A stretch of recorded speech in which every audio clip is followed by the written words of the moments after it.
So I want to let you know what I've been working on the past few weeks, and it's actually something that's made me pretty frustrated and angry. And it should make you feel that way too. A few weeks ago I was checking the Maryland's sex offender registry website, and I noticed the website had changed. It had a new format. But there was some information that wasn't there that used to be there. So there was no longer a section for employment address or other addresses. And there also wasn't a section for vehicle description information. Those two spots just were gone. So I knew that that used to be required, and I thought it still was required, but I spent a few weeks researching and kind of looking to see if maybe a new bill had passed and something had changed, or if maybe it hadn't really been required to begin with and I just assumed it had.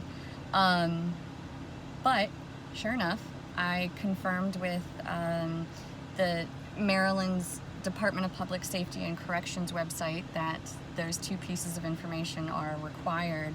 And then also the U.S. Department of Justice, their Sex Offender Registration and Notification Act requires those pieces of information also.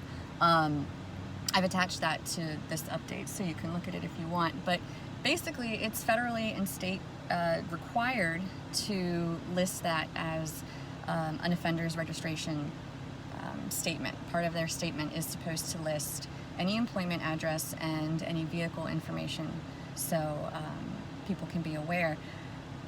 Anyway, I was really caught off guard. I didn't really understand how this could be true. So I was kind of hesitant to do anything about it, but I did reach out to a contact to kind of point out what I had found and get her perspective and see what was I missing, because this just can't possibly be right. And turns out it is right.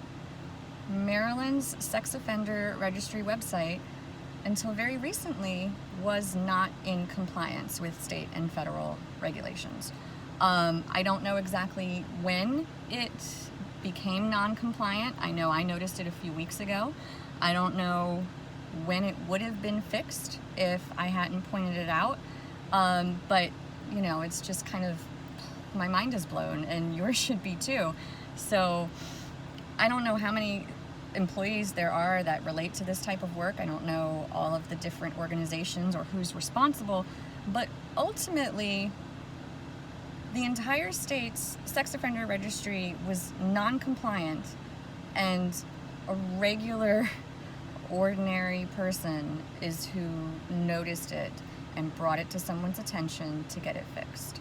That actually makes me pretty angry and frustrated, and makes me even more so concerned that really nothing is going to get fixed with any of this unless we really push forward and demand it. So keep supporting and sharing, and we'll see